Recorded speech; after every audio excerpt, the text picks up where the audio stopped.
உலகளாவிய இந்த பிரச்சினைக்கும் போர் தீர்வல்ல.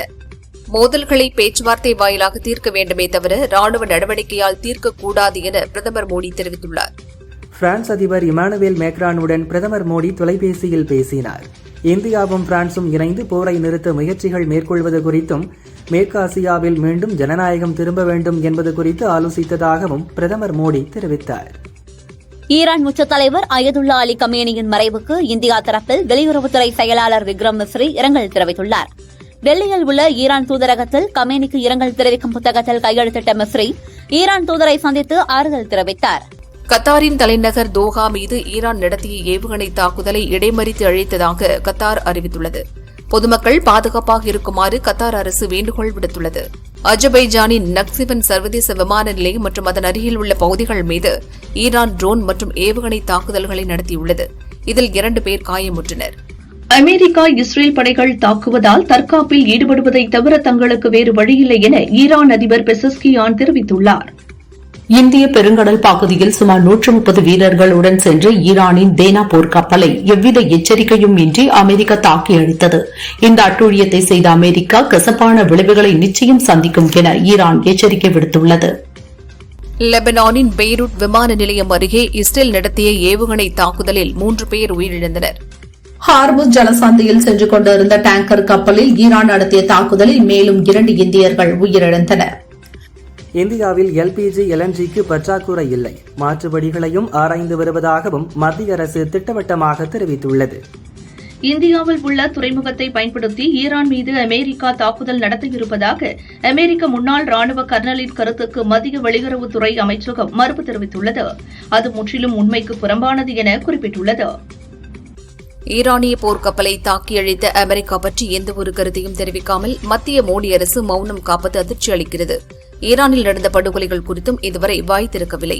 இந்திய அரசு இதற்கு முன் இவ்வளவு பயத்துடனும் பலவீனமாகவும் இருந்ததே இல்லை என காங்கிரஸ் கட்சியின் ஜெயராம் ரமேஷ் விமர்சித்துள்ளார். திமுக ஆட்சியில் பயன்பெறாத குடும்பங்களே தமிழகத்தில் இல்லை என்ற வகையில் சாதனை திட்டங்களை நிறைவேற்றியிருக்கிறோம். மத்திய அரசின் புள்ளி விவரங்களை மறுக்க முடியாத மாநிலமாக தமிழகத்தை முதன்மை மாநிலமாக உருவாக்கியிருக்கிறோம் என தொண்டர்களுக்கு எழுதிய கடிதத்தில் முதல்வர் ஸ்டாலின் குறிப்பிட்டுள்ளார். ஆஃபர் கொடுத்து நம் கூட்டணியை உடைத்திடலாம் என்று அரசியல் எதிரிகள் முயற்சி செய்தார்கள். அவர்களின் கற்பனையையும் கனவுகளையும் ரசித்தபடி நாம் நம்முடைய பணியை மேற்கொண்டோம் என முதல்வர் ஸ்டாலின் தெரிவித்துள்ளார். கூட்டணியை முடித்துவிட்டு காரில் ஏறும்போது நான் கையை காட்டி ஆக்ஷன் செய்தது திட்டமிட்டு செய்ததல்ல. அந்த ஆக்ஷன் சமூக வலைதளங்களில் வைரலாகி ஆல் பினிஷ் என்பது போல பரவிக் கொண்டிருக்கிறது என முதல்வர் ஸ்டாலின் தெரிவித்தார். இடைக்காட்டூர் கிராமத்தில் அரங்கேறிய கொலைவெறி தாக்குதலில் தொடர்புடையவர்கள் மீது கடும் நடவடிக்கை எடுக்க வேண்டும் என இபிஎஸ் வலியுறுத்தியுள்ளார். சட்டம் ஒழுங்கை காக்க வேண்டிய முதல்வர் முடிந்துவிட்டது என தான் காட்டிய சைகை வைரலானதாக வெட்டி பெருமை பேசிக் கொண்டிருக்கிறார் எனவும் விமர்சித்துள்ளார். ராஜ்யசபா தேர்தலில் போட்டியிட திமுக வேட்பாளர்கள் திருச்சி சிவா, கான்ஸ்டன்டைன் ரவீந்திரன் ஆகியோர் முதல்வர் ஸ்டாலின் முன்னிலையில் வேட்புமனு தாக்கல் செய்தனர். பாமக தலைவர் அன்புமணி ராஜ்யசபா தேர்தலில் போட்டியிடுவதற்காக வேட்புமனு தாக்கல் செய்தார். அக்கட்சிக்கு ஒரு ராஜ்யசபா இடத்தை அதிமுக ஒதுக்கியுள்ளது குறிப்பிடத்தக்கது. ராஜ்யசபா தேர்தலில் அதிமுக சார்பில் தம்பிதுரை போட்டியிடுகிறார். அதற்கான வேட்புமனுவை சென்னை தலைமை செயலகத்தில் அதிமுக பொதுச் செயலாளர் பழனிசாமி முன்னிலையில் தாக்கல் செய்தார். ராஜ்யசபா தேர்தலுக்கான வேட்புமனு தாக்கல் மாலை 3 மணியுடன் நிறைவடைந்தது. 9ஆம் தேதி வேட்புமனுக்களை திரும்பப் பெற கடைசி நாள். நாளை வேட்புமனுக்கள் மீதான பரிசீலனை நடைபெற உள்ளது. சட்டசபை தேர்தல் களம் அதிமுகவிற்கு சாதகமாக இருப்பதாகவும் ஊழல் நிறைந்த ஆட்சிக்கு மக்கள் முற்றுப்புள்ளி வைப்பார்கள் என்றும் அன்புமணி தெரிவித்தார். கூடலூரில் வன பாதுகாப்பு என்ற பெயரில் ஆயிரக்கணக்கான விவசாய குடும்பங்களின் வாழ்வாதாரத்தை பறிக்கும் எந்த நடவடிக்கையையும் ஏற்க முடியாது. மக்களின் நிலம் மக்களுக்கே என தமிழக அரசுக்கு அண்ணாமலை கண்டனம் தெரிவித்துள்ளார். கூட்டணிக்காக காங்கிரஸ் கட்சி பல தியாகங்களை செய்துள்ளது. இந்த முறையும் தியாகம் செய்திருக்கிறோம் என காங்கிரஸ் எம்பி மாணிக்கம் தாகூர் தெரிவித்தார். மற்ற கட்சியினரும் தியாகம் செய்தால்தான் கூட்டணி கட்சியினரை வெற்றி பெற வைக்க முடியும் என்றார். பீகாரை தமது சதியால் பாஜக கைப்பற்றியுள்ளது. தமிழகத்திலும் பீகார் பார்முலாவை பாஜக முன்னெடுப்பதை கவனிக்க முடிகிறது. தேர்தலுக்கு பின் அதிமுக என்ற மாநில கட்சி இல்லாமல் போக வாய்ப்புள்ளது என விசிக நிர்வாகி வன்னியரசு தெரிவித்துள்ளார். மாநிலங்களவை தேர்தலில் போட்டியிட பீகார் முதல்வர் நிதிஷ்குமார், அமித்ஷா, நிதின் நவீன் முன்னிலையில் வேட்புமனு தாக்கல் செய்துள்ளனர். ராஜ்யசபா எம்பியாக தேர்வு செய்யப்பட உள்ளதாக மகிழ்ச்சியுடன் தெரிவித்த பீகார் முதல்வர் நிதிஷ்குமார், பீகாரில் அமையவிருக்கும் புதிய அரசுக்கு எனது முழு ஆதரவும் ஒத்துழைப்பும் இருக்கும் என தெரிவித்துள்ளார். திமுக காங்கிரஸ் இடையே பேச்சுவார்த்தை முடிந்து தேர்தல் உடன்பாடு ஏற்பட்டது மகிழ்ச்சி அளிக்கிறது. இரு கட்சிகளின் தலைவர்களுக்கு எனது பாராட்டுகள் என முன்னாள் மத்திய அமைச்சர் ப. சிதம்பரம் தெரிவித்தார். சென்னையில் இன்று தங்கம் விலை சவரனுக்கு 640 ரூபாய் குறைந்து ஒரு சவரன் 1,20,960 ரூபாய்க்கும், கிராமுக்கு 80 ரூபாய் குறைந்து ஒரு கிராம் 15,120 ரூபாய்க்கும் விற்பனையாகிறது. வெள்ளி விலையில் மாற்றமின்றி ஒரு கிராம் 295 ரூபாய்க்கு விற்பனை செய்யப்படுகிறது. இந்தியா உள்பட பல்வேறு நாடுகளுக்கு பரஸ்பர வரி விதிப்பு என்ற பெயரில் சட்டவிரோதமாக வசூலித்த 11.91 லட்சம் கோடி ரூபாய் வரியை திருப்பி செலுத்துமாறு அமெரிக்க அதிபர் டிரம்ப் அரசு நிர்வாகத்திற்கு வர்த்தக நீதிமன்றம் உத்தரவிட்டுள்ளது. ராஜ்யசபா தேர்தலுக்கான வேட்புமனு தாக்கல் நிறைவடைய ஒரு நிமிடம் இருந்த நிலையில் பாமக நிறுவனர் ராமதாஸ் உதவியாளர் சாமிநாதன் சுயேட்சையாக மனு தாக்கல் செய்துள்ளார். திருச்சியில் மார்ச் இறுதியில் 3வது மாநில மாநாட்டை நடத்த தாவேகா திட்டமிட்டுள்ளது. விக்கிரவாண்டி, மதுரையை தொடர்ந்து திருச்சியில் அடுத்த மாநாடு நடத்துவதற்கான இடத்தை தாவேகா தரப்பில் தேர்வு செய்துள்ளதாக தகவல் வெளியாகியுள்ளது. பழம்பெரும் நடிகையான லதா இன்று அதிமுகவில் இணைந்துள்ளார். பழனிசாமியை அலுவலகத்தில் நேரில் சந்தித்து இணைத்துக் கொண்டார். அவருடைய உறுப்பினர் அட்டையை பழனிசாமி வழங்கினார். நாங்குநேரி இரட்டை கொலையில் பலியான மாற்றுத்திறனாளி மற்றும் காயமடைந்தவர்கள் குடும்பத்திற்கு ஆறுதல் கூற சென்ற எம்எல்ஏ ரூபி மனோகரன் காரை பொதுமக்கள் முற்றுகையிட்டதால் அங்கு பெரும் பரபரப்பு நிலவியது. ராஜ்யசபா தேர்தலுக்காக வேட்புமனு தாக்கல் செய்த தம்பிதுரைக்கு நயினா நாகேந்திரன் வாழ்த்து தெரிவித்துள்ளார். தமிழக மக்களின் உரிமைகள் மற்றும் நலன்களுக்காக அவரது குரல் மீண்டும் ஒருமுறை பார்லிமெண்டில் வலிமையாக ஒலிக்க வாழ்த்துகிறேன் என்றார். வரும் 7ஆம் தேதி ஸ்டாலின் தலைமையில் மதுரை திருமங்கலத்தில் இணைப்பு விழா நடைபெற உள்ளது என முன்னாள் முதல்வர் பன்னீர்செல்வம் தெரிவித்தார். இதில் நிர்வாகிகள் அனைவரும் கலந்து கொள்ள வேண்டும் என கேட்டுக் கொண்டார். புதுச்சேரியில் குடும்ப தலைவிகளுக்கு மாதம் வழங்கப்படும் ரூபாய் 2,500 உதவித்தொகையானது தேவைகளை கருத்தில் கொண்டு 2 மாத தொகை ரூபாய் 5,000 மொத்தமாக வழங்கப்படும் என துணைநிலை கவர்னர் கைலாஷ்நாதன் அறிவித்துள்ளார். பிரதமர் மோடியின் ஒருநாள் நிகழ்ச்சிக்காக ரூபாய் 30 கோடி செலவாகிறது. பிரதமரின் வருகைக்காக கோடிகள் செலவழிக்கப்படும் அரசியல் கலாச்சாரம் தமிழகத்தில் வேரூன்றக்கூடாது. அதனால்தான் அதிமுக கூட்டணியை அரசியல் ரீதியாக தடுக்க வேண்டியது அவசியம் என காங்கிரஸ் எம்பி மாணிக்கம் தாக்கூர் தெரிவித்துள்ளார். தமிழக ஆதிதிராவிடர் மற்றும் பழங்குடியினர் மக்களுக்கான நலத்திட்டங்களுக்கு போதுமான நிதியை மத்திய அரசு ஒதுக்க வேண்டும் என செல்வ பெருந்தகை வலியுறுத்தியுள்ளார். ஒரு பள்ளி கல்வித்துறை அமைச்சர் எவ்வாறு பணியாற்ற வேண்டும் என்பதற்கு எடுத்துக்காட்டுதான் அமைச்சர் மகேஷ் என முதல்வர் ஸ்டாலின் பாராட்டியுள்ளார். ஜெயக்குமாருக்கு அதிமுகவில் சீட் கிடைக்கப் போவதில்லை, அந்த ஆதங்கத்தில்தான் பேசி வருகிறார். அவர் வேண்டுமானால் தாவேகாவுக்கு வரலாம் என ஜெயக்குமார் விமர்சனம் குறித்த கேள்விக்கு தாவேக நிர்வாகி செங்கோட்டையன் பதில் அளித்தார். தேமுதிக சார்பில் ராஜ்யசபா வேட்பாளராக அக்கட்சியின் பொருளாளர் எல்.கே. சுதீஷ் அறிவிக்கப்பட்டுள்ளார். வேட்புமனு தாக்கலுக்கு முன்பு விஜயகாந்த் நினைவிடத்தில் அவர் வேட்புமனுவை வைத்து வழிபாடு செய்தார். தேர்தலில் திமுக மிகப்பெரிய வெற்றியை பெறும். அதிமுக தனியாக நின்றிருந்தால் கூட 2 ஓட்டு அதிகமாக வாங்கியிருக்கும். ஆனால் இப்போது பாஜகவுடன் போய் சேர்ந்ததால் பல தொகுதிகளில் டெபாசிட் இழக்கப் போகிறார்கள் என அமைச்சர் அன்பரசன் தெரிவித்துள்ளார். தவிக சார்பில் சட்டசபை தேர்தலில் போட்டியிடும் வேட்பாளர்களின் பெயர்களை அக்கட்சியின் தலைவர் விஜய் 2 வாரங்களில் வெளியிட உள்ளதாக தகவல் வெளியாகியுள்ளது. ஓபிஎஸ் திமுகவுக்கு சென்றது ஒருநாள் பத்திரிகை செய்தி மட்டும்தான். அவரால் திமுகவிற்கு ஒரு பயனும் இல்லை. ஸ்டாலின் தான் ஏமாந்தார் என பாஜக மாநில பொதுச் செயலாளர் ராம சீனிவாசன் தெரிவித்துள்ளார். ராஜ்யசபா தேர்தலில் காங்கிரஸ் வேட்பாளராக வடகிழக்கு மாநிலங்களுக்கான காங்கிரஸ் பொறுப்பாளராக உள்ள திருச்சியை சேர்ந்த கிறிஸ்டோபர் திலக் அறிவிக்கப்பட்டுள்ளார். அதிமுக கூட்டணியில் ஃபார்வர்ட் பிளாக் கட்சிக்கு 3 தொகுதிகளை கேட்டு பெறுவோம் என அக்கட்சியின் தேசிய துணைத் தலைவர் பி.வி. கதிரவன் தெரிவித்தார். கர்நாடக மாநில அதிமுக செயலராக இருந்த புகழேந்தி புரட்சி அதிமுக என்ற புதிய கட்சியை துவக்கியுள்ளார். இந்திய கிராமப்புறங்களில் கல்வியை விட குட்கா வாங்க மக்கள் அதிகம் செலவிடுவதாக ஆய்வு ஒன்றில் அதிர்ச்சி தகவல் வெளியாகியுள்ளது. தங்கள் வருமானத்தில் 2.5% மட்டுமே கல்விக்காகவும், அதே நேரம் புகையிலை பொருட்கள் வாங்க, குறிப்பாக குட்கா வாங்க 4% செலவிடப்படுவதாகவும் தெரிவித்துள்ளது. இந்தியா வந்துள்ள கனடா பிரதமர் மார்க் கார்னி பல்வேறு புரிந்துணர்வு ஒப்பந்தங்கள் செய்துள்ளார். அதில் ஒன்று, கனடாவில் கல்வி பயில இந்திய மாணவர்களுக்கு $100 மில்லியன் உதவித்தொகை ஒதுக்கீடு செய்யப்பட்டுள்ளது. மத்திய கிழக்கு நாடுகளில் நிலவும் போர் சூழலால் இந்தியாவில் எரிவாயு விநியோகத்தை குறைக்க வேண்டிய கட்டாயத்தில் இருப்பதாக மத்திய அரசின் கெயில் நிறுவனம் அறிவித்துள்ளது. கத்தாரில் இருந்து வரவேண்டிய திரவ இயற்கை எரிவாயு விநியோகம் முற்றிலும் தடைபட்டுள்ளதாகவும் விளக்கமளித்துள்ளது. இந்திய பெருங்கடல் பகுதியில் ஈரான் போர்க்கப்பலை அமெரிக்கா தாக்கியதன் மூலம் போர் நமது வாசலுக்கு வந்தது போன்ற சூழல் ஏற்பட்டுள்ளது. இதுபோன்ற நேரத்தில் இந்தியாவுக்கு ஒரு நிலையான பிரதமர் வேண்டும். ஆனால் நாட்டையே அமெரிக்காவிடம் விட்டுக் கொடுத்த ஒரு பிரதமரை நாம் பெற்றுள்ளோம் என காங்கிரஸ் எம்பி ராகுல் குற்றம் சாட்டியுள்ளார். அசாமில் சட்டசபை தேர்தல் நடைபெறவுள்ள நிலையில் காங்கிரஸ் எம்எல்ஏக்கள் 3 பேர் பாரதிய ஜனதாவில் இணைந்துள்ளனர்.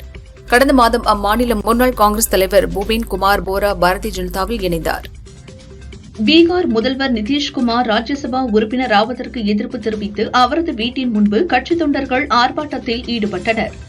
தெலுங்கானாவில் 1300 ஆண்டுகள் பழமையான ஸ்ரீ பார்வதி ராமலிங்கேஸ்வர சுவாமி கோயிலில் ஹோலி திருவிழாவின் ஒரு பகுதியாக நடந்த தீமிதி திருவிழாவில் கூட்ட நெரிசலில் சிக்கி எரியும் நெருப்பில் விழுந்து 7 பக்தர்கள் காயமடைந்தனர்.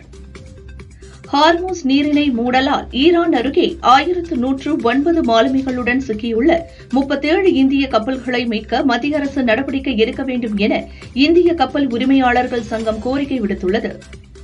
பொள்ளாச்சி அருகே உள்ள ஆனைமலை ஸ்ரீ தர்மராஜா திரௌபதி அம்மன் கோவில் திருவிழாவில் விரதமிருந்த பக்தர்கள் குண்டம் இறங்கி அம்மனை வழிபட்டனர். 7ஆம் தேதி மஞ்சள் நீராடுதல் விழா, போர் மன்னன் காவு நிகழ்ச்சி ஆகியவை நடக்கிறது. ராணிப்பேட்டை கலவை அருகே உள்ள ஸ்ரீ கற்பக விநாயகர் கோயில் கும்பாபிஷேக விழா பட்டாச்சாரியர்கள் வேத மந்திரங்கள் ஓத வெகு விமரிசையாக நடைபெற்றது. சிறப்பு அலங்காரத்தில் காட்சி தந்த மூலவரை ஏராளமான பக்தர்கள் தரிசித்தனர். திருநள்ளாறு பிரணாம்பிகை சமேத தர்பாரணீஸ்வரர் கோயிலில் சனி பெயர்ச்சி விழா நாளை நடைபெறுகிறது.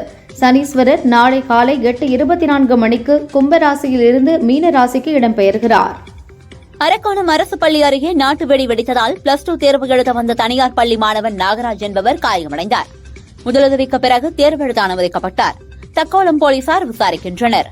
சிவகங்கை மாவட்டம் காரைக்குடியில் டார்ஜிலின் என்பவர் குப்பையில் தவறவிட்ட 15 பவுன் தங்க நகையை செல்வி என்ற தற்காலிக துப்புரவு பணியாளர் எடுத்து போலீசாரிடம் ஒப்படைத்தார். அவரை போலீசார் மற்றும் பொதுமக்கள் பாராட்டி வருகின்றனர். தனியார் பள்ளிகளில் அரசியல், மதம் சார்ந்த நிகழ்வுகள் மற்றும் பிரிவினையை தூண்டும் நிகழ்வுகளை நடத்த தடை விதித்து தமிழக அரசு அரசிதழில் வெளியிட்டுள்ளது.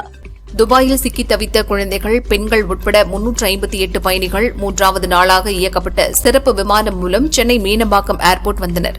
குடியுரிமை சுங்கச்சோதனை முடிந்த பின் தங்களின் ஊர்களுக்கு புறப்பட்டுச் சென்றனர். சென்னை ஹைகோர்ட் தலைமை நீதிபதி மணீந்திர மோகன் ஸ்ரீவஸ்தவா இன்றுடன் பணி ஓய்வு பெற்றார். கடந்த ஆண்டு ஜூலையில் தலைமை நீதிபதியாக பொறுப்பேற்றவர் இன்று தனது கடைசி வழக்கை விசாரித்தார். சென்னை ஹைகோர்ட் புதிய தலைமை நீதிபதியாக கேரள ஹைகோர்ட் நீதிபதி சுஷ்ருத் அரவிந்த் தர்மாதிகாரியை ஜனாதிபதி திரௌபதி முர்மு நியமித்து உத்தரவு பிறப்பித்துள்ளார். போர் சூழலால் வளைகுடா நாடுகளுக்கு ஏற்றுமதி முற்றிலும் முடங்கியதால் நாமக்கல்லில் சுமார் 20 கோடிக்கும் அதிகமான முட்டைகள் தேக்கமடைந்தது. ஏற்கனவே கப்பலில் அனுப்பப்பட்ட சுமார் 3.50 கோடி முட்டைகள் நடுக்கடலிலேயே தத்தளிப்பதாக ஏற்றுமதியாளர்கள் கவலை தெரிவித்துள்ளனர். திண்டுக்கல்லில் 9 அம்ச கோரிக்கைகளை வலியுறுத்தி 2வது நாளாக மறியல் போராட்டத்தில் ஈடுபட்டு அரசுக்கு எதிராக கோஷமிட்ட 150 பெண்கள் உட்பட 400க்கும் மேற்பட்ட வருவாய்த்துறை அலுவலர்களை போலீசார் கைது செய்தனர். சனிப்பெயர்ச்சி விழாவை முன்னிட்டு மார்ச் 6, 7ஆம் தேதிகளில் விழுப்புரம், நாகை இடையே முன்பதிவு இல்லா மெமு ரயில்கள் இயக்கப்பட உள்ளதாக தெற்கு ரயில்வே அறிவித்துள்ளது. தமிழகத்தில் இன்றும் நாளையும் வெப்பநிலை உயர வாய்ப்புள்ளதாக சென்னை வானிலை ஆய்வு மையம் தெரிவித்துள்ளது.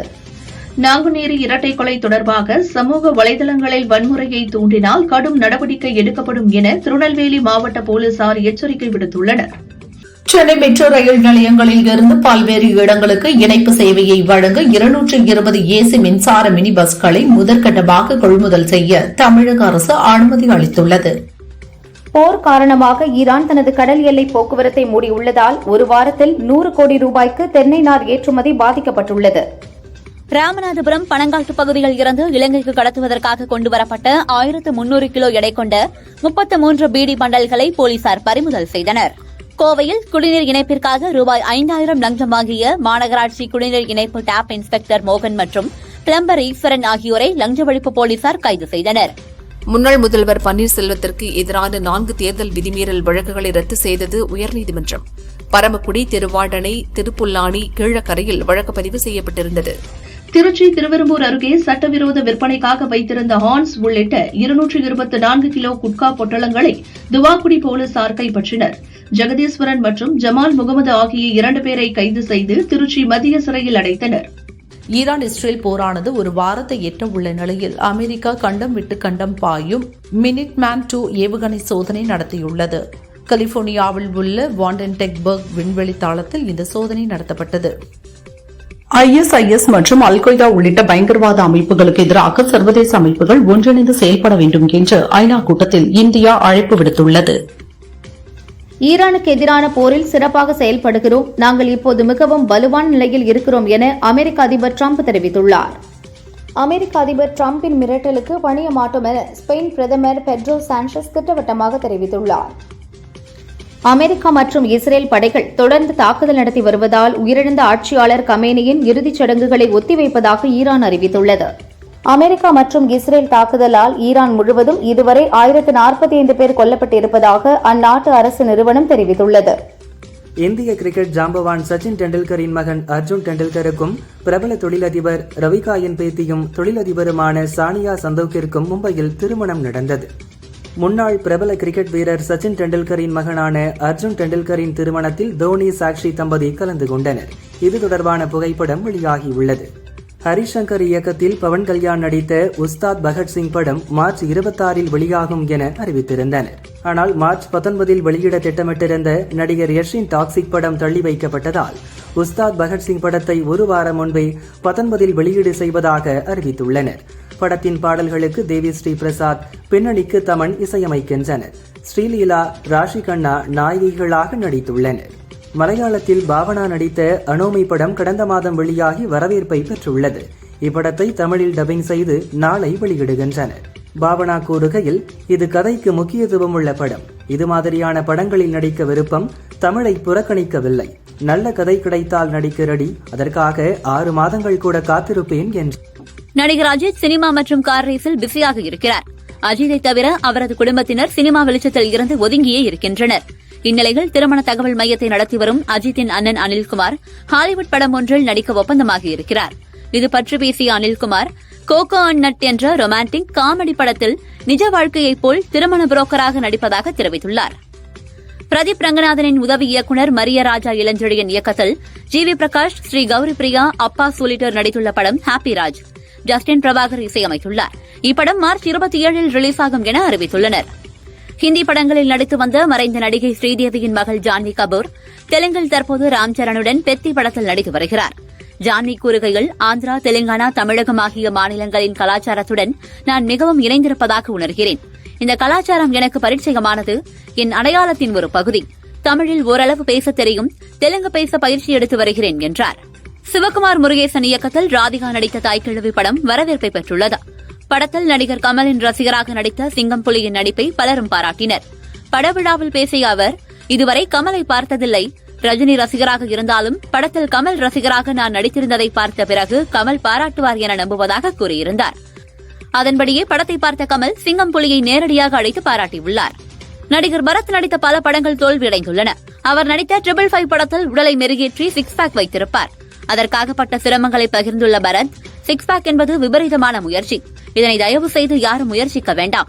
உடல் உறுப்புகள் கடுமையாக பாதிப்படையும். அதற்கு பதிலாக உடலை நார்மலாக கட்டுக்கோப்புடன் வைத்துக் கொள்ளுங்கள் என்று அறிவுரை கூறியுள்ளார். சத்யராஜ், நீங்கள் யார்? தியாகியா, அரசியல்வாதியா, திரைப்பட நடிகரா என டைரக்டர் பேரரசு கேட்டுள்ளார். சினிமா தொழிலில் இருந்து கொண்டு நடிகர்களை இனிமேலும் சிறுமைப்படுத்தி பேசாதீர்கள் என்றார்.